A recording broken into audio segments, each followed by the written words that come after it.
मुसाफिर किस्त नंबर 65। मुसाफिर किस्त नंबर 65। राजा और सरदारा की मजदूरी ने चूल्हा संभाल लिया। दोनों मामूल के कामकाज के अलावा सारा दिन खजूर के पत्तों की चंगेरें और शहतूत की बारीक टहनियों के टोकरे बनाती, जिन्हें बेचने से बहुत कम उजरत हाथ लगती, मगर कारे नानो नफका चल निकला।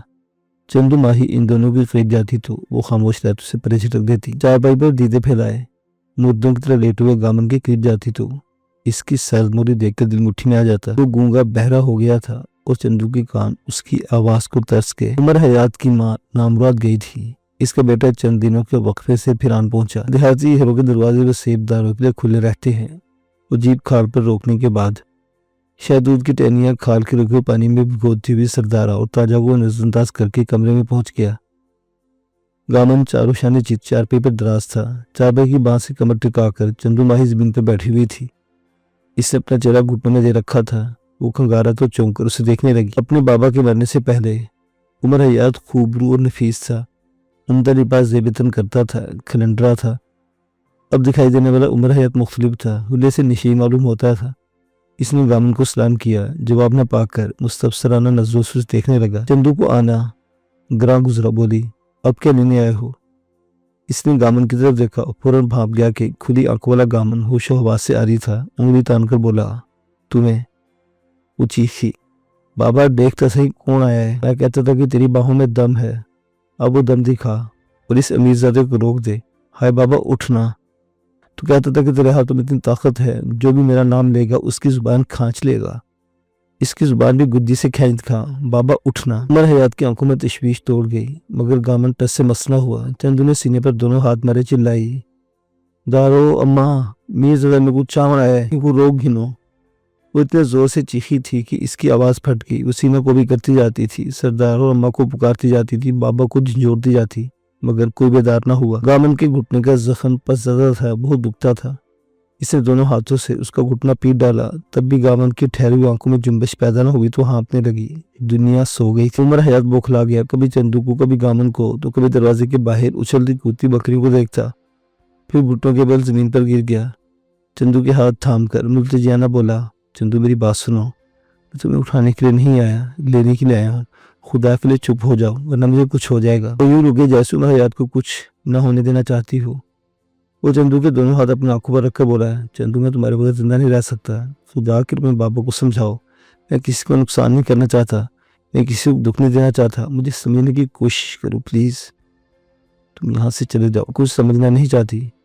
तुम्हारी वजह से मेरा घर बर्बाद हो गया, मेरा बाबा जीते जी मर गया। हाय बाबा उठना। इसे धक्के देकर बाहर निकाल। इस पर भी स्ट्रे कैफे सवार हो गई और इसने हाय मेरा बाबा मर गया कि गर्दान लाभ पे उमर हयात को बुरी तरह पीट डाला। उसे थामने और संभालने की कोशिश करता रहा, फिर मायूस होकर कमरे से निकल गया। खिलाफे तो तीनों में से किसी ने भी उससे उमर हयात की आमद और गर्जो गायद के बारे में दरियाफ्त नहीं किया। तभी उसे पहली मरतबा एहसास हुआ कि इसका वजूद इस घर के लिए बेमायनी हो गया था। कहाँ वो चंदू जिसके पैरों तले हथेली रखी जाती थी, और कहाँ ये चंदू कि भूखी है, प्यासी है, बीमार है, देखने वालों को भी खबर तक नहीं, परवाह तक नहीं। इसने फैसला कुन अंदाज में बाबा से बात करना चाहिए, मगर हर मरतबा उसे जवाब में खामोशी मिली। गामन दिन ब दिन मौत की तरफ गामजन था। इसका जख्म नासूर बन गया। वो बर्दाश्त न कर पाई तो रेडी जोतने लगी। सभी ने देखा मगर पूछा नहीं वो कहाँ जा रही है। उसका दिल इस अजनबी और गैरियत का आदी हो गया था। तभी उसे भी अजीब न लगा। आधे घंटे बाद वो उमर हयात की हवेली में उसके सामने मौजूद थी। उमर हयात उसे दायरे के खास कमरे में बिठा हुई परेशानी से इसकी हंगामी आमद की वजह दरियाफ्त की वो फट पड़ी। इसे मुर्द इल्जाम ठहराकर अपने घर की बर्बादी का नोह सुनाने लगी। वो कमाल सब्र से सुनता रहा। इसके खामोश होने पर बोला, मेरे पास तुम्हारे हर इल्जाम का जवाब मौजूद है, मगर मैं कोई जवाब देकर तुम्हारा दिल दुखाना नहीं चाहता। बोलो मेरे पास क्यों आई हो? वो जी कड़ा करके बोली, मेरा बाबा मर रहा है, इसे बचा लो। चौंका, क्या हुआ इसे? उसका जख्म नासूर बन गया है, तो मैं क्या कर सकता हूँ? वो घबरा सा गया। तुम उसे अस्पताल ले जाओ, कहीं देर ना हो जाए और उसकी टांग ना काटनी पड़ जाए। वो तड़प कर बोली, नहीं नहीं, मुझे यकीन है कि वो इलाज मुआवजे से ठीक हो जाएगा, पर मैं उसे अस्पताल कैसे लेकर जाऊँ? जैसे पहले लेकर गई थी वो शायद उसका मसला समझ नहीं पा रहा था। कैसे जाऊँ, मेरे पास फूटी गोली तक नहीं। इसकी आंखें छलक पड़ी। ओह तो ये बात है, तुम फिक्र ना करो, जितने पैसे लगेंगे मैं दूंगा, तुम आज उसे लेकर शायद चली जाओ। उमर हयात ने कहा, कितने पैसे लगेंगे? इसे अंदाजा नहीं था। उमर हयात उसे बिठाकर घर गया। थोड़ी देर बाद चंद बड़े नोट आकर थमाते बोला, चंदू मैं तुम्हारा मुजरिम हूँ, शायद उन्हें बस सजा भुगतता रहूंगा। ये थोड़ी सी रकम है, ले जाओ, मैं कल या परसों अस्पताल में और रकम पहुंचा दूंगा। इसके हाथों में नोट कांपने लगे। जल्दी से खड़ी हुई। इसका दीवाना उसे दायरे के बाहर तक छोड़ने आया। थोड़ी देर बाद वो घर में अम्मा और सरदारा को कायल कर रही थी कि वो उसे बाबू को अस्पताल ले जाने की इजाजत दे दें। उन्होंने कमाल लापरवाही से इजाजत दे दी और गामन को रेडी पर लिटाने में मदद भी कर दी। एक मरतबा फिर अस्पताल में थी। डॉक्टर से दाखिल करने और इलाज शुरू कर दिया। पहले गामन को सरदारा खाना खिलाती थी। अब उसे मौका मुयस्सर था। वो इसके हाथ से खाता तो था, मगर यूं जैसे सजा के अमल से गुजर रहा हो। इसकी तकलीफ में तो अफाका हो गया, मगर डॉक्टर निश्चित अस्पताल से रुजू करने का मशवरा देकर उसे निढाल कर दिया। और जल्द अज जल्द गामन को मुल्तान ले जाना चाहती थी, मगर ज्यादा सफर नहीं था। बड़े अस्पताल के अखराजात का भी अंदाजा नहीं था। लाचार 2 दिन उमर हयात का इंतजार करना पड़ा। इसे देखकर चंदू अपने आप पर काबू न रख सकर बोली, मीरजादे मेरे बाबा को बचा लो, वरना मैं मर जाऊंगी। इसने दिलासा दिया। डॉक्टर से राब्ता करके गामन की कैफियत दरियाफ्त की उसे पता चला कि चंदू की इतनी घबराई हुई थी। वो वार्ड में जाने के बजाय घर चला गया, चेकबुक ले आया। डॉक्टर्स के बताए गए तखमीने के मुताबिक बड़ी रकम निकलवाई और गामन को एम्बुलेंस में डालकर मुल्तान का रुख किया। इसकी कोशिशों से गामन को बआसानी एडमिट कर लिया गया, वगरना चंदू शायद ये मरहला अबूर न कर पाती। वो 3 दिन तक चंदू और गामन के साथ रहा। फिर जब इनकी मेहनत तमाम तर मेहनत अकारत गई और डॉक्टर से गामन की टांग घुटने से कुछ ऊपर काट फेंकी तो वो रुक न पाया और रोती हुई चंदू की झोली में कई बड़े नोट फेंक कर अस्पताल से रुखसत हो गया। चंदू माही को उसके जाने के बाद एहसास हुआ कि उमर हयात का बड़ा सहारा था। मुसीबत इन दिनों में उसके काफी करीब आ गया था और चंदू पर बावर कराने में भी कामयाब हो गया था कि वो फितरतन बुरा नहीं था, मगर जज्बात की इश्तियाल पर वो रो में बहकर बुरा बन गया था। वो अब भी उससे शादी का ख्वाहिशमंद था या नहीं, इसकी मोहब्बत का दावेदार था या नहीं, ये इसने नहीं बताया था। शायद इसने अस्पताल की मगमूम फजा में मोहब्बत और ख्वाहिश के शगुफे खिलाने मायूब समझते हुए खामोशी इख्तियार की रखी थी। जब टैक्सी खाल पर आन रुकी और चंदू बदले हुए डिजाइन की चोबी बिसाखी थामे उतरी, ड्राइवर के सहारे पर एक टांगोला गामा नजर आया। तब सरदारा और ताजा के हलक से चीखें निकल गई और वो दुपट्टों से बेनियाज खाल की तरफ दौड़ पड़ी। बड़े दिनों बाद चंदू ने गामन की आवाज सुनी, ताजा राज राज बयान कर, तेरा साइन मर गया है। उमर हयात को इसके घर पहुंचने की खबर हो गई थी। वो गामन की आयात को पहुंच गया। गामन ने उसे देखकर मुंह फेर लिया।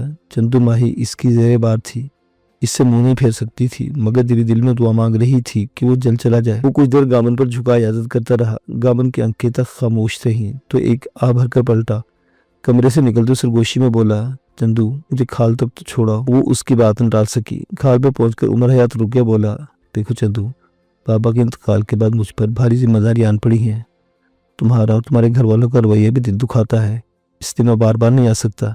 शायद दोबारा यहाँ ना आऊँ। तुम्हें कोई प्रॉब्लम हो तो पीर बख्श के हाथ पैगाम भेज देना। तो एक जरा तरद्दुद से बोली, पीर बख्श? अली बख्श माची का बेटा? पर वो तो, हाँ वो अच्छा आदमी नहीं है, मगर उसमें इतनी जुर्रत नहीं कि वो तुम्हें मैली नजर से देखे या बदनाम करे। वो उसूक से बोला। इसने इस बात में सर हिलाया, हाथ बढ़ाए, इसे खींचकर सीने से लगा लिया, फिर चेहरा थाम कर वारफ्तगी से चूम लिया। इसने पहली बार चंदू के दिल के तारों को छेड़ा था, इसलिए इसने कोई मुजाहमत नहीं की, न उसके सायफगन जिस्म से अलहदा हुई। जब उसे बाइक कहकर पलटी तो नलके के खाड़े में कूलों पर हाथ रख के खड़ी ताजा पर नजर पड़ गई। वो शोलाबार नजरों से देख रही थी। चंदू का दिल धक से रह गया।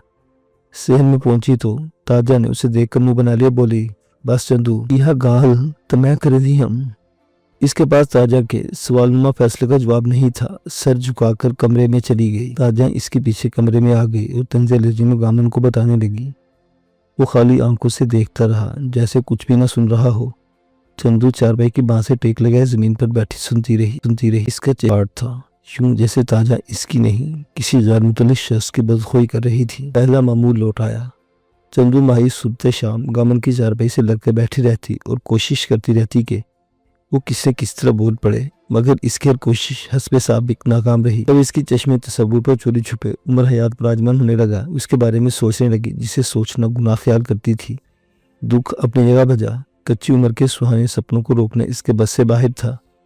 तभी खुली आंखों देखती रही और बंद आंखों दीदार यार करती रही। सरमा के इब्तदाई दिन थे जब वो दिल के हाथों मजबूर हो गई। एक सहेली से मिलने का बहाना करके घर से निकली। पीर बख्श शरीफ वालदैन का बिगड़ा हुआ बेटा था। गिरबान खोलकर चलता, सिगरेट के मुरगुले उड़ाता और कई दिन घर से बिन बताए गायब रहता था। इसलिए उसके घर नहीं जाना चाहती थी, मगर मीरजादे से राब्ते की तलब में कदम उठा रही थी। पीर बख्श का डेरा फरलांग घर के फासले पर जंगल के किनारे वाक़ था। कुर्ब जुवार में कोई और घर नहीं था। वो दोपहर में वहाँ पहुंची। उसे घर में अकेला पाकर घबरा गई। इसकी माँ, 3 बहन और बाप न जाने कहाँ गए हुए थे। पीर बख्श ने उसे देखा तो अपने बड़े से असील मुर्गे को सेब में उछाल दे भाग आया। आज मेरे घर में चांद कैसे तुलू हो गया? वो फूली हुई सांसों के बीच बोली, मीर, उमर हयात के लिए तुम्हें एक पैगाम देने आई हूँ। उसे कहना मैं उससे मिलना चाहती हूँ। वो जल्दी से कहकर पलटना चाहती थी, मगर पीर बख्श लपक कर सामने का बोला, ओहो, अब आ ही गई हो तो कुछ देर बैठो तो सही, जल्दी भी क्या है? उसका आमियाना अंदाज उसे एक आफना भाया, मगर रुकने पर मजबूर हो गई। बोली, मीरजादे के कहने पर तुम्हारे पास आई थी, पैगाम दे दी, अब जा रही हूँ। अब परे हटो, जाने दो। पीर बख्श की आंखें सुलगने लगी, हाथ कांपने लगे। इसने जिंदगी भर नहीं सोचा था कि चंदू माही यूं उसकी तन्हाई के महल में आन खड़ी होगी। उसे उमर हयात की दोस्ती भूल गई। इसका दबदबा और इख्तियार फरामोश हो गया। इसने उसे बाहों में भर लिया, चीखती चिल्लाती चंदू को कमरे में खींच ले गया। तरसती आवाज में इजहार मोहब्बत करने लगा। वो उसे धकेलती रही, मदद के लिए बुलंद आवाज में चीखती रही, मगर इसकी आवाज कमरे में चकरा कर दम तोड़ती रही। तभी कोई मदद के लिए ना आया। उमर हयात भी उसे तन्हाई में ले गया था, मगर तब वो इतनी खूबसूरत नहीं थी। शायद तब उसे इल्म नहीं था कि मर्द तन्हाई में क्या कुछ कर सकता है। पीर बख्श जवाना और जवान मर्द था। चंदू को फौरन एहसास हो गया कि वो ज़्यादा उसका मुकाबला नहीं कर पाएगी। इसे किसी और तरीके से अपना दिफा करना होगा। इस सोचते अचानक उसने मुज़ाहमत ख़त्म कर दी, रवैया बदल लिया और पीर बख्श की बातों का हैरानी और मोहब्बत के साथ जवाब देने लगी। इसकी ओबाशाना छेड़छाड़ से मिलने वाली मोहलत में इस लागानी मुसीबत से छुटकारा पाने की तरकीब सोचने लगी। वो इसे बातों में लगा चुकी थी, मगर किस्मत के वार से बेखबर थी। वो जब पीर बख्श के घर में दाखिल हो रही थी, उस वक्त कुछ फासले पर खेतों में काम करने वाले चंद मर्दों और औरतों की नजरों में आ गई थी। देखने वालों में पीर बख्श का एक चचेरा भाई भी शामिल था, जो न सिर्फ पीर बख्श से इनाद रखता था, बल्कि उसे भी यह खबर थी कि घर में पीर बख्श के सिवा कोई फर्द मौजूद नहीं। फासले की वजह से वो चंदू माही को पहचान तो नहीं पाया, मगर ये पहचानना जरूरी नहीं था। मौका गनीमत जानते इसने आसमान सर पर उठा दिया। शोर सुनकर 10-12 लोग इकट्ठे हो गए, जिन्हें लेकर इसने पीर बख्श के घर पर धावा बोल दिया। जब देहाती छापा मारों का वक्त पीर बख्श के कमरे के दरवाजे पर पहुंचा, उस वक्त चंदू और पीर बख्श एक दूसरे से चिपकर बैठे हुए मीठी मीठी बातें कर रहे थे। सफाई का मौका दिए बगैर औरतों ने चंदू को, जबकि मर्दों ने पीर बख्श को दबोच लिया और चंद लम्हों में दोनों को मार मार कर अधमुआ कर दिया। पीर बख्श को भाग निकलने का मौका मिल गया, जबकि चंदू को घसीटकर गामन के सामने ला फेंका गया। गामन की सर्द आंखों में घर तक पहुंचने वाले इज्जत के जनाजे को देखकर जिंदगी की हल्की सी रमक पैदा हुई। फिर चंदू की बनी दुर्गत देखकर मासूम हो गई। गामन और ताजा को वसेब दारू ने बहुत बुरा भला बेगैरत भी जी खोलकर ताने दिए और उसके सामने चंदू को 2-4 और हाथ भी जड़ दिए। गामन सोदायाना अंदाज में ये माजरा देखता रहा, फिर आंखें बंद करके लेट गया और इसकी आंखों के गोशे से आंसू झरनों की सूरत बहने लगे। चूंकि इस बदनामी में मीरजादा उमर हयात शामिल नहीं था, इसलिए इस खबर को पर लग गए।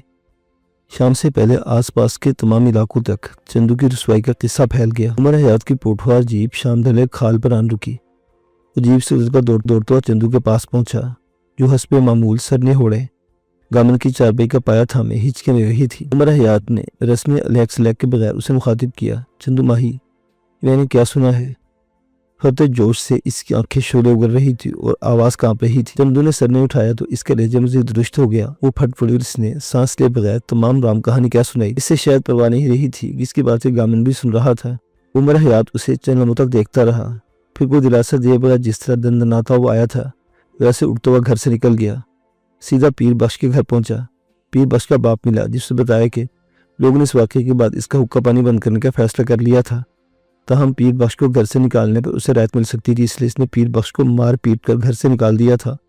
वो कहाँ गया था, इस बारे में उस समेत घर के किसी फर्द को इल्म नहीं था। उमर हयात के सीने में यार के दिलशिकन रवैये पर आग दहक रही थी। वो घर गया, गन उठाई और हर उस जगह गया जहाँ पीर बख्श के मिलने का इम्कान था, मगर वो नहीं मिला। निस्फ रात को नाकाम होकर उमर हयात हवेली लौट आया। उसकी हालत खासी नगुफ्ता बे थी। एक मरतबा फिर वो चंदू माही के लिए बाइस से आज़ार साबित हुआ था। यही कुलक उसे मुस्तरिब कर रहा था। वो चंदू माही के इश्क में गिरफ्तार तो से ब्याहना चाहता था, मगर माँ आड़ आती थी। इसकी हुक्म अदूली नहीं कर सकता था। कम उम्री की बदौलत इसके इसरार को घर में संजीदगी से न लिया गया। इसकी 4 बहन और माँ पर मुश्तमिल घराना हम ख्याल था, जबकि वो मिसफिट था। बकिया रात उसने जागते सोचते गुजार दी। सुबह तक वो चंदू माही को ब्याह कर शहर वाले मकान में ले जाने का फैसला कर चुका था। इसका अपना मकान खासा बड़ा था, जिसे उसने अपनी कजिन की मार्फत किराए पर दे रखा था। शहर पहुंचकर कजिन से रब्ता किया तो पता चला कि हफ्ता भर पहले किराएदार मकान छोड़कर चले गए थे। इसका मसला आपो-आप हल हो गया।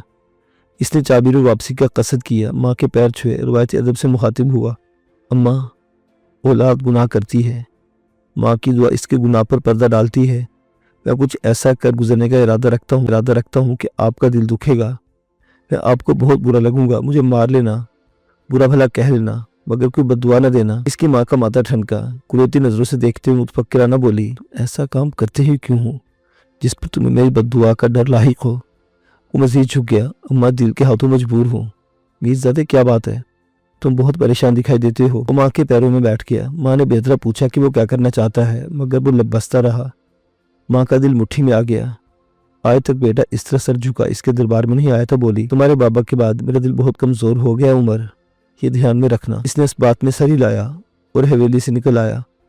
2 बजे के करीब वो घने दरख्त के नीचे खाल पर खड़ा अपने फैसले का असर नो कल्बी अहाता कर रहा था। अपने लामे बाल झटक कर पीछे धकेले और चंदू माही की तरफ कदम उठा दिया। ताजा और सरदारा घर में नहीं थी। गामन सेन चारपाई पर एक टांग लटका बैठा था, जबकि चंदू कमरे में दुबकी पड़ी थी। वो सीधा गामन के पास आया, चंदू का पूछा, कोई जवाब नहीं? मुझे एतराफ है कि मैंने तुम्हारी हस्ती बस्ती जन्नत को तहस नहस कर दिया। मैं अगर तुम्हारी गदा गाड़ी में रोकता तो ना मेरा बाबा मरता, ना तुम्हारी टांग कटती। चंदू इस तरह मुफ्त में बदनाम ना होती और तुम्हारा घर पहले की तरह शालबाज रहता। मगर ये सब तकदीर का लिखा हुआ था, पक्की स्याही से, जिसे हम सब से टाला या मिटाया नहीं जा सका। गामन का चेहरा बदस्तूर सपाट रहा। वो तवक्कुफ के बाद बोला, जब मैं मुजरिम हूँ तो फिर सजा मुझे ही मिलनी चाहिए, ना कि तुम्हें या तुम्हारी बेटी को। मगर मुझे दी जाने वाली कोई भी सजा ऐसी नहीं जो तुम्हारी खुशियाँ लुटा दे। इसलिए मैं सोच विचार के बाद एक नया इरादा लेकर आया हूँ। तुम्हें बीबी ताजा और दारू सबको चंदू माही के वजूद से नफरत हो गई है ना? उसे देखना तुम लोगों के बस से बाहर है, जबकि वो तुम्हें देख सकती और ना तुम्हारे बगैर जिंदगी का तस्वुर कर सकती है। लोगों की नजरों से जख्म आती है, बदनाम जो हो गई है, और मैं उससे मोहब्बत करता हूँ। इसके लिए दिन रात परेशान रहता हूँ। इन सब मसलों का एक ही अमल है और उसका हल लेकर आया हूँ। चंदू माही को दुल्हन बनाने आया हूँ। गामन के स्याह होंठ सुकड़ गए, आंखें खुल गईं। उसे देखता रहा जो आंखों में आंखें डालकर नाकाबिल यकीन दावा कर रहा था। उमर हयात बोला, मेरी गलती से पिरू माची जैसे कुत्ते ने मांस की बू सूंघ ली है। जब तक मेरे हाथों मारा नहीं जाएगा वो चंदू को सुख से नहीं रहने देगा। कोई चंदू की तरह मेरी निगाह देखे तो मुझसे बर्दाश्त नहीं होगा। इसलिए मैं उसे लेने आया हूँ। उसे बुलाओ और मेरे साथ रवाना कर दो। मुझ पर एहसान होगा तुम्हारा। बाबा की कसम, किसी दिन इस एहसान का बदला चुका दूंगा। गामन ने कोई जवाब नहीं दिया। न जाने किस वक्त कमरे के दरवाजे में आन खड़ी होने वाली चंदू की आजुर्दा आवाज़ इसके कानों में पड़ी। मैं तुम्हारे साथ चलने के लिए तैयार हूँ। यहाँ मेरा दम घुटता है। तू 4 दिन और रही तो मैं भी मर जाऊंगी। बाबा का दम भी घुट जाएगा। बाबा, लगी वंजा। उमर हयात का चेहरा खिल उठा। दामन की गर्दन में बल पड़ा। चंदू को देखकर पुकारा, हाँ हाँ वांज, जेठ वांज के अपना मुंह काला कर। मैं बहुत बाबा के पास आई। बड़े अरसे बाद उसे मुखातिब करके बोला था। झुकी तो गामन ने जोरदार लात इसके कंधे पर मारी। वो पुश्त के बल जमीन पर गिर गई। सिसक कर बाबा कहती उठी। गामन ने हाथ उठाकर रोक दिया। ना चंदू, हूं ना, बादशाह कार, मेरे को 4 दिन जीवन दे। वो जहाँ की तहाँ रह गई। बाबा के लहजे में इतनी नफरत घुली हुई थी कि इसकी रूह तक छलनी हो गई। एक टक देखती रही, फिर हाथ जोड़कर बोली, बाबा मैंने कोई गुनाह नहीं किया। मैं हराम की फुई नहीं हूँ बाबा। तुम मेरे मालिक हो, चाहो तो रोक लो, चाहो तो भेज दो। गामन बोला, ना चंदू, मैं तुम्हारा कोई नहीं हूँ। तुम जाओ जहाँ भी चाहो, खुदा के लिए लौट कर मत आना। मेरा जीना नहीं, बेहयाती का जीना है, और ऐसे जीवन से तो मौत आ जाए बेहतर है। शायद खुदा किसी ज़ारत वाले को धी न दे। गामन का चेहरा लट्ठे की तरह सफेद था। आंखों से लगातार अश्क और होंठों से लुआब निकलकर दाढ़ी को भिगोने लगा था। उमर हयात ने चंदू के शाने पर हाथ रखकर इसे अपने जाने में तवज्जो किया और कहा, गामन को दुख करो, वक्त सबसे बड़ा मरहम है। इसे चंद दिनों में करार आ ही जाएगा। चुरब चले। ये सब कुछ बड़ा गैर फितरी सा था कि इसने उमर हयात से ने पूछा था कि वो उसे कहाँ ले जाना चाहता है। जहाँ लेकर जा रहा है वह उसकी हैसियत क्या होगी। उसे यूं उधल कर जाना चाहिए या नहीं। सब कुछ आपो आप लहजा भर में तय हो गया और वो सर झुका गामन के घर से निकल आई। फोटोवार जीप में बैठकर साकित नजरों से अपने घर को देखने लगी, जिसमें इसका नीम पागल बाबा रहता था। बहुत प्यार करने वाली माँ ताजा बीबी रहती थी। इसे शहजादी बनाकर रखने वाली जवान बहन सरदारा रहती थी। इसकी आंखें एकदम पथरा गई और जीप के स्टार्ट होते ही इसने सर घुटनों पर डाल दिया। बेसामान घर में नीलो भरे चेहरे वाली दुल्हन मैयत की तरह उतरी। चूंकि मकान में एक चारपाई तक नहीं थी और ना ही इसका ख्याल उमर हयात को पहले आया था, वगरना वो बंदोबस्त करने के बाद चंदू को यहाँ लाता। इसलिए उसे किचन में शैल पर बिठाकर उल्टे कदम में शहर गया।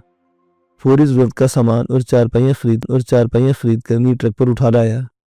दोनों ने मिलकर एक कमरा और किचन आबाद कर दिया। उमर हयात अमीर घराने का इकलौता वारिस था। माँ और बहनों ने आज तक उसे पानी भी उठकर पीने न दिया था। तसाहुल पसंद मिजाज और शदीद ज़हनी दबाव के बावजूद आज खासा काम करना पड़ा तो बुरी तरह थक गया। चंदू भी काम की आदी नहीं थी। तो साथ उसका जिस्म मजरूबा था, दिल के साथ साथ जिस्म को उस दुख रहा था। उमर हयात होटल से खाना लाने निकला तो वो हाँफती हुई चारपाई पर गिर गई। इसका जहन साए साए कर रहा था। गामन का नफरत भरा चेहरा बार बार इसकी आंखों के सामने लहरा जाता और वो अपने तय जमीन में गड़ जाती। इसे कोई मुगालता नहीं था, कोई शुबा नहीं था। इसे अपने वजूद की गिरानी और गामन की मोहब्बतों और एहसानात का पूरी तरह इल्म था। वो बाप से बढ़कर बाप था और दोस्त से बढ़कर दोस्त था। इसके ज़हन में वो तस्वीर हमेशा नक्श रही थी जिसमें गामन के एक कांधे पर मछलियों का थैला लटकाए, दूसरे कांधे पर उसे स्कूल बैग समेत उठाए खाल अबूर करते हुए अटक गया था कि इसका एक पाँव खाल के पिछले बनने पर था तो दूसरा अगले पर। खाल की चौड़ाई ज्यादा थी। वो ना आगे जा सकता था न अगला कदम पीछे हटा सकता था। बजाय गुस्सा करने के एकदम दिल खोलकर अपनी हिमाकत पर हंसने लगा। इसने जो ही सर्कस के करतूबाज की तरह चंदू को अगले बनने पर उतारा, अपना तवाज़ुन बरकरार रख सका और ये रहता वो मछली भरे थैले समेत खाल में गिर गया। नवंबर के आखिरी हफ्ते की कोहरज़दा रात ने खाल के पानी को बर्फ कर रखा था। वो पानी में गिरा तो काफी देर तक बाहर ही न निकल सका। वो चंदू बनने पर खड़ी ताने बजाती रही, हंसती रही। इसकी कमसिनी को एहसास नहीं था कि इसका बाप बर्फीले पानी में किस अजाब से गुजर रहा था। जब गामन ने बाहर निकलकर अपने कपड़े में छोड़े और दोनों बोझ कंधों पर दोबारा ला दे, वो तब भी हंस रही थी। उसे गामन के बजते हुए दांत उस समय अच्छे लगे थे। इसने बड़ी मुश्किल से सर झटक कर इस तस्वीर को ज़हन के पर्दे से एक जानिब सिरकाया और खुले दरवाजे के बाहर सहन में खाली मकान खासा बड़ा और खूबसूरत था। झोपड़ी में बचपन और लड़कपन गुजारने वाली के लिए किसी महल से कम नहीं था, मगर महल को देखकर दिल में कोई खुशी नहीं फूट रही थी। नई मंजिल का तजस्सुस और शौक कम था। पुराने रिश्तों का ज़िया का दुख कहीं ज्यादा था। तभी मन ही मन में सुलग रही थी। उमर हयात उसकी जिंदगी में ओबाशाना अंदाज में दाखिल हुआ था, मगर वो बड़े बाप का आला ज़र्फ बेटा साबित हुआ था। उसने तमाम रात उसकी दिलजोई की, इसके जिस्म पर पड़े सहीमाल धब्बों पर बाम लगाई, सांझे मुस्तकबिल के सुहाने सपने देखे और दिखाए और सब टूटी हुई कड़ियों को चंद ही दिनों में जोड़ दिखाने का अज़्म का इजहार किया। पर रफ्ता रफ्ता इसकी शख्सियत के सैर में जकड़ी गई और इसका दिल मोहब्बत की लय पर धड़कने लगा, रक्स करने लगा, झूमने लगा। जिंदगी चीज ही ऐसी है, एक खिलौना छीनती है, दूसरा थमा देती है। वह हलावों की सीढ़ी पर चढ़ाकर ऊपर ऊपर खींच जाती है। उमर हयात ने अगली सुबह कोर्ट मैरिज करने का प्रोग्राम बनाया। अलग सुबह नाश्ता लेने निकला तो अपने एक वकील दोस्त के घर पहुंच गया। उसे मुख्तसरन अपने हालात से आगाह करने का मशवरा तलब किया। दोस्त मुतफक्किर हो गया, बोला, मीर साहिब, आपने इस काम को जितना आसान समझ रखा है इतना आसान नहीं, क्योंकि आपका तो शनाख्ती कार्ड बन चुका है, मगर आप जिस लड़की से शादी के ख्वाह हैं वो कौल आपके, वो भी 9वीं क्लास में पढ़ती है। अगर ज़्यादा भी हो तब भी उसकी उम्र 16 से ऊपर नहीं होगी। कोर्ट उसे बालिग तस्लीम न करते हुए आपका केस खारिज कर देगी। वो बुरी तरह घबरा गया। ये फिर सोचा ही नहीं था, बोला, फिर क्या किया जाए, मैं तो वापसी के रास्ते बंद कर चुका हूँ। वकील दोस्त सोच में पड़ गया, कंधा थपथपाकर बोला, और चूंकि फौजदारी वकील हूँ इसलिए खानदानी मामलात को ज़्यादा बेहतर तौर पर नहीं जानता। फैमिली कोर्ट के एक सीनियर वकील से आज रब्ता करूँगा, उससे रहनुमाई लूँगा। अगर की सूरत निकलती दिखाई दी तो तुम्हें बुला लूँगा।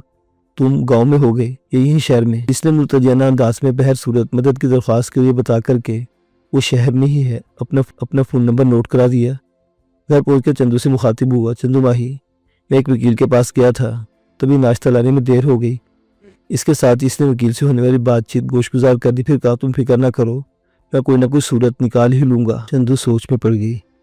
इसके साथ पढ़ने वाली कई लड़कियों को वालिदैन ने पिया घर रवाना कर दिया था। वो इसकी हम उम्र ही थी। इनकी शादी कैसे हो गई? अगर इनका निकाह हो सकता था तो फिर उसका क्यों नहीं? कहीं उमर हयात उसे चक्कर तो नहीं दे रहा जब इसने अपने तहफ़्फ़ुज़ात उमर हयात पर आश्कार की उसने समझाया, देखो चंदू, उन लड़कियों को शरीर निकाह पढ़ाया गया था, हम भी शरीर निकाह कर सकते हैं, मगर इसके तुम्हारे वालिदैन की इजाज़त ज़रूरी है।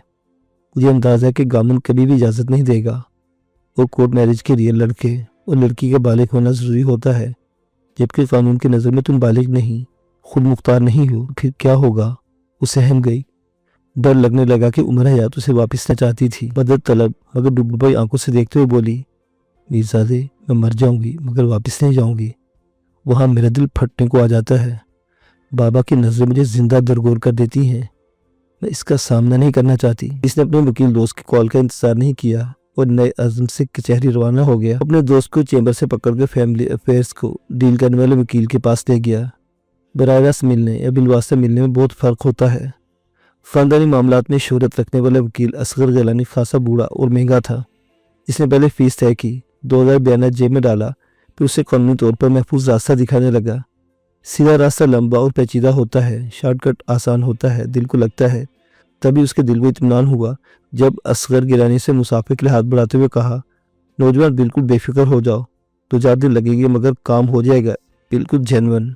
वो कचहरी से निकलकर मुतसल्ला बाजार में घुस गया। अपनी चंदू माही के जी भर के शॉपिंग की, 4 बहनों के बीच जिंदगी गुजारी थी। लड़कों के इस्तेमाल की एक एक चीज से आगाह था। इसने 9 के पैकेटों और शापरों से लंदी भरी पोठुआ जीप सेन में कार पार्किंग के लिए मखसूस फर्श पर खड़ी की, चंदू को आवाज दी और उसे गधे की तरह लाद दिया। इसकी हैरत दीदनी थी। कमरे में ले जाकर सामान खोलते कभी मुस्कुराने लगती तो कभी शर्माकर आंखें चुराने लगती। चारपाई के पाए पर पाँव रखे, पूरे कद के साथ सर पर खड़ा उमर हयात इसके गुलनार चेहरे के लहजा ब लहजा बदलते तासुरात से लुत्फानंदोज हो रहा था। इससे चंद चीजें डब्बों के नीचे छुपाई तो वो हंस पड़ा। चंदू तुम इतनी जल्दी भूल गई कि ये सामान मैं खरीद कर लाया हूँ। इस शर्म से लाल हो गई। बोसो कज़ा के शोख रंगों ने उमर हयात की आंखों को खीरा कर दिया। खुद पर काबू न रख सका, इस पर झुक गया। करीब आकर इजाजत का तलबगार हुआ। आंखें सवाल करने लगी तो आंखों को ही जवाब देना पड़ता था। चंदू के जुबान ने इनकार किया मगर आंखों ने अपने दीवाने को मदऊ कर लिया। मोहब्बत का चलन ही ऐसा होता है। मोहब्बत के वालिहाना इजहार का लम्हा चुराना पड़ता, कभी छीनना तो कभी भिखारी बनकर मांगना पड़ता है। शब भर पर मुहित रोमानवी पैराओं ने इतना एतमाद नहीं दिया जितना एक खामोश लम्हे ने सौंप दिया। तुम अपने लिए कुछ नहीं लाए? उमर हयात बोला, सारी उम्र अपने लिए खरीदता रहा मगर इतनी खुशी ना हुई जितनी आज हुई। मैं शाम को घर जाऊंगा, वापसी पर अपना सामान उठा लाऊंगा। मैं अकेली रहूंगी। इसके आंखों में बाह में सरसरा गए। घंटा भर के ले जाऊंगा, जैसे कि कचहरी में गया था। बीबी सियान को मेरे बारे में बताओगे? नहीं, मगर मुनासिब वक्त आने पर जरूर बता दूंगा। उमर हयात ने दास में दोनों हाथ कंघी बना के दूजे में फंसाए, झूले की तरह 2-3 बार झुलाए और शरारत से हंसने लगा। तो चंदू को इस घड़ी बहुत भाया। एक टक देखी गई, फिर सर झुकाकर बोली, वक्त एक जैसे नहीं रहता, मगर फिर भी दिल के बाजुकात क्यों चाहने लगता है कि जिंदगी का सारा वक्त इस जैसा हो जाए या यहीं ठहर जाए। इसने चंदू का हाथ थाम लिया, चूमा कहा, मैं वादा करता हूँ कि मैं दुनिया भर की खुशियाँ तुम्हारी झोली में लाकर डालता रहूंगा। तुम्हें इतना प्यार दूंगा कि तुम मेरे सिवा हर किसी को भुला दोगी। इसके दिल ने आमीन कहा। दिमाग ने फौरन ही पैंतरा बदल लिया। पूछा, ये चंदू, कि तुम अपने बाबा को भी भुला दोगी? अपने अंदर उठने वाले सवाल पर इसका सर बेइख्तियाराना नफी में हिला। उमर हयात ने समझा कि इनकार उसकी बात पर हुआ। इसे झट से बोला, क्या मतलब? क्या तुम्हें मेरी कहीं बात पर यकीन नहीं है? वो जल्दी से बोली, नहीं, ये बात नहीं थी। दरअसल मैं कुछ और सोचने लग गई थी। इसका तजब्जुब, मुदाफ़ियाना उजलत और बेसाख्तगी उमर हयात के दिल में उतर गई। इसके आपने अटकेली की देखा। मैंने कहती थी कि चंदू से प्यारी लड़की दुनिया में कोई नहीं। दिल में भी बागियाना तौसीक कर दी। हाँ, मैं इसे बेसबब चंदू का बेर तो नहीं करता था ना। ये दुनिया से मुख्तलिफ है, तभी कोई मुख्तलिफ होता है। शायद देखने वाली नज़र मुख्तलिफ को मुख्तलिफ जावे से देखती है और इसे दुनिया का मुकम्मल हुस्न करार देकर झूमने लगती है। वो दोनों भी एक दूसरे को देखकर झूमने लगे। दुख का दौरानिया तवील होता है, खुशी का मुख्तसर। बड़ी मेहनत और बागियाना जुस्तजू के बाद इनकी बिछाई हुई खुशी की बिसात अचानक सिमट गई। सिर में किसी के कदमों की चाप उभरी। दोनों ने एक दूसरे को देखा। न वो जानता था कि आने वाला कौन था, न ही वो जानती थी। आने वाले एक से ज्यादा थे। फिर दरवाजे पर आन रुके थे। तभी नजरें पहले खुले, दरवाजे पर शब्द हुई। दरवाजे में आने वाले का चेहरा देखकर चंदू माही के बदन का तमाम तर खून उछलकर आंखों में आ गया और वो झटके से चारपाई से उतर गई। इसकी गोद में पड़े हुए 2 अधखुले पैकेट फर्श पर गिर गए। वो चेहरा खौफनाक था, न बदसूरत। मगर इसकी दहशत से चंदू माही का जिस्म लर्जने लगा था। उमर हयात का भी मुंह हैरत से खुल गया था। हकलाकर बोला, बीबी अम्मा आप? इसकी फरबही माइल माँ कूल पर हाथ रखे गैज़ो गज़ब से सुर्ख चेहरा लिए खशमनी नजरों से चंदुमाही को घूर रही थी। इसके अक़म में उमर हयात की 2 बड़ी बहनें झांक रही थी। उनका अंदाज भी खासा जारहाना था। माँ के लब कुशा हुए तो इसके अंदर का दुख, अफसोस और गुस्सा छलक गया। बोली, उमर हयात, मैंने कहा था ना कि मैं तुम्हारे बाबा के बाद कोई दुख देखना नहीं चाहती। तुम बद्दुआ न देने का वादा लेकर खानदान का मुंह काला करने घर से निकल खड़े हुए। माँ ने कमरे के अंदर कदम रखा। उमर हयात चारपाइयों के बीच से गुजरकर तेजी से माँ और चंदू के बीच हाइल हो गया। बोला, अम्मा आप घर चले या आपको सब कुछ बता दूंगा। माँ के अगब से बड़ी बहन तंज से भरपूर लहजे में बोली, हाँ बीबी माँ, लाडली की बात मान ले। बेचारा कितनी मेहनत से चक्कर देने की कोशिश कर रहा है। जल्दी से बोला, नहीं बाजी मैं चक्कर नहीं दे रहा, तुम अम्मा को लेकर घर जाओ, मैं शाम को हवेली आऊंगा। माँ ने उसे धक्का देकर एक जानिब हटाया और चंदू तक पहुंच गई। इसे बालों से पकड़कर खींचकर दबी आवाज में चीखी, कमजाद, इस वक्त तो तू कह रही थी कि बीबी सैन अपने बेटे को समझाए, वो खानदान की किसी लड़की से शादी कर ले, हैं? फिर अब क्या लेने के लिए आई हो? चंदू ने होंठ भींचकर दर्द बर्दाश्त किया और मदद तलब नजरों से उमर हयात को देखा। वो जल्दी से करीब आ गया। माँ का हाथ थाम कर मुल्तजाना अंदाज में बोला, बीबी अम्मा इस बेचारी को छोड़ दीजिए, इसका कोई कसूर नहीं, मैं इसे यहाँ लाया हूँ। बेटे ने पहली मरतबा एहतजाजन माँ का हाथ थामा था। गिरफ्त अजनबी सी लगी। हैरत भरी बेरहमी से देखने लगी। बोली, मेरा हाथ छोड़ दो वरना तुम पर उठ जाएगा। माँ की नाफरमानी नहीं करना चाहता था, अपनी पनागुज़ीन का इस्तेसाल भी बर्दाश्त नहीं कर सकता था। तभी आंखों में इल्तिजा भरकर माँ को एकटक देखने लगा। आंखों से समझाने लगा, वो मुसीबत में है। बेटी की मुसीबत को माँ के अलावा कौन समझ सकता था। समझ गई। आहिस्ता आहिस्ता मुट्ठी खोलने लगी। बेटे को शिकस्त खुर्दा अंदाज में देखने लगी। बोली, तुमने अच्छा नहीं किया। बड़ी बहन ने फर्श पर थूका, एक गंदी लड़की की खातिर तुमने अपनी माँ का हाथ थामा, तुफ है तुम पर। दूसरी ने होंठ नफरत से सुकेड़े, अगर आज बाबा जिंदा होते तो तुम्हें जिंदा ना छोड़ते। वो आंखें झपके बगैर बोला, बीबी मैंने वाकई अच्छा नहीं किया, अगर आपने भी अच्छा नहीं किया जो यहाँ तक चली आई। बेटे के जुर्म को देखे बगैर पर्दा डाल देती तो आपका हाथ थामने की गुस्ताखी से बच जाता। माँ बेटे को जानती है, पहली नजर देखती है, कभी जीतना भूल जाती है, हारना सीख जाती है। वो भी हार गई। बेजान अंदाज में हाथ छुड़ाकर हाँफते हुए चारपाई पर बैठ गई। सर झुक गया। उमर हयात की दोनों बहनें कूल पर हाथ रखे नफरत से उमर और चंदू को देख रही थी। वो दोनों मुजरिम थे, तभी सर झुका खड़े थे। बीबी अम्मा बोली, मीरजादे, आज मुझे यकीन हो गया कि सल्तनत हाथ से निकल जाती है जब साईं रुखसत हो जाता है। बेटा बहुत कुछ होता है पर माँ का मान नहीं होता। तुम भी नहीं हो। अब मुझे वो पट्टी पढ़ाओ जो इस हराम की फूई के खातिर पढ़ना चाहते हो, ताकि मैं बेवकूफ़ बनकर यहाँ से चली जाऊँ खाली झोली लिए। चंदू जमीन में गड़ गई। उमर हयात की तरफ देखकर बोली, इससे बेहतर था कि आपने बीबी सैन का हाथ न थामा होता। उसने तरहम तलब नजरों से माँ को देखा, कनखी से चंदू को देखा, फिर माँ के कदमों में झुक गया। दोनों घुटनों पर हाथ रखकर मुल्तजाना अंदाज में बोला, बीबी अम्मा आप इसे दोबारा ये ताना नहीं देंगी, वरना मैं आपकी जिंदगी से बहुत दूर चला जाऊंगा। माँ को अचंभा नहीं हुआ। नौखेज इश्क यही धमकी दे सकता था। आज़ुर्दगी से मुस्कुराई। बोली, हाँ बेटा, एक यही दुख बाकी है जो तुमने आज तक नहीं दिया, कल दोगे ठीक है, ये भी झेल लूंगी। इसने माँ के ताने को नजरअंदाज किया। बोला, बीबी अम्मा अगर आप शाम तक इंतजार नहीं कर सकती तो इन दोनों को दूसरे कमरे में भेज दो, मैं अभी सारी बात बता देता हूँ। बीबी ने दोनों लड़कियों की तरफ देखा और नफरत भरी निगाह चंदू पर डालकर सहन में चली गई।